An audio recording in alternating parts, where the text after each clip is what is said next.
নমস্কার বন্ধুরা, আমি সঞ্জু। প্রত্যেক দিনের মতন আজকেও দুর্দান্ত একটা রেসিপি নিয়ে চলে এসেছি। বন্ধুরা, বিকেল হলেই আমাদের মনে হয় কি খাই, বাট রোজ রোজ চা, বিস্কুট, সিঙ্গাড়া, চপ এগুলো খেতে কিন্তু একদম ভালো লাগে না। তবে যদি ঝাল ঝাল গরম গরম চটপটা একটু পকোড়া রেসিপি হয় তাহলে কেমন হয় বলো তো? ঠিক আছে, চলো আজকে ঝাল ঝাল গরম গরম একটা চটপটা পকোড়া রেসিপি তৈরি করব। আজকে রেসিপি সুজির পকোড়া। তো দেখো, সুজির পকোড়া করার জন্য আমি এখানে 200 গ্রাম সুজি নিয়ে নিয়েছি। এবার সুজিটার সঙ্গে আমি কিছু উপকরণ মিশিয়ে নিচ্ছি। প্রথমেই দিয়ে দিলাম পেঁয়াজ কুচি। এখানে মাঝারি সাইজের দুটো পেঁয়াজকে আমি কুচিয়ে নিয়েছি। দিয়ে দিচ্ছি 1 চামচ গ্রেট করা আদা। দিয়ে দিলাম 1 চামচ গ্রেট করা রসুন। আচ্ছা, এবারে দিয়ে দিচ্ছি লঙ্কা কুচি। এখানে আমি 4টে কাঁচা লঙ্কা কুচিয়ে নিয়েছি। দিয়ে দিলাম 1 মুঠো ধনেপাতা। এবারে দিয়ে দিচ্ছি স্বাদ মতো নুন। দিয়ে দিচ্ছি অল্প একটু হলুদের গুঁড়ো, 1/2 চামচ জিরের গুঁড়ো, 1/2 চামচ শুকনো লঙ্কার গুঁড়ো, তবে ঝালটা তোমরা অবশ্যই তোমাদের মতো করে দিও, 1/2 চামচ শাহি গরম মশলা।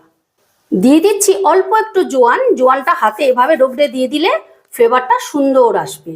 দিয়ে দিলাম অল্প একটু চিনি, তাহলে ব্যালেন্সটা ভালো হবে। আচ্ছা, এবারে দিয়ে দিচ্ছি 4 চামচ চালের গুঁড়ো। আর শেষে দিয়ে দিলাম টক দই। এখানে আমি 200 সুজির জন্য 50 গ্রাম টক দই নিয়েছি। টক দইটা অবশ্যই দেবার চেষ্টা করো, তাহলে খেতে খুব ভালো লাগবে। এবারে সমস্তটা আমি একটা স্পুনের সাহায্যে ভালো করে প্রথমে মিশিয়ে নেব।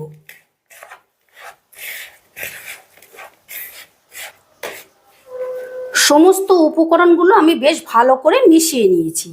এবারে শেষে দিয়ে দিচ্ছি অল্প একটু খাবার সোডা। এখানে 2 থেকে 3 পিঞ্চের মতন খাবার সোডা আছে। আর দিয়ে দিচ্ছি অল্প একটু জল।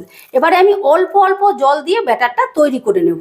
একসাথে বেশি দেবো না, তাহলে পাতলা হয়ে যেতে পারে, কারণ ব্যাটারটা একটু ঘন হবে। সেই জন্য অল্প অল্প জল দেব আর ব্যাটারটা মেখে নেব।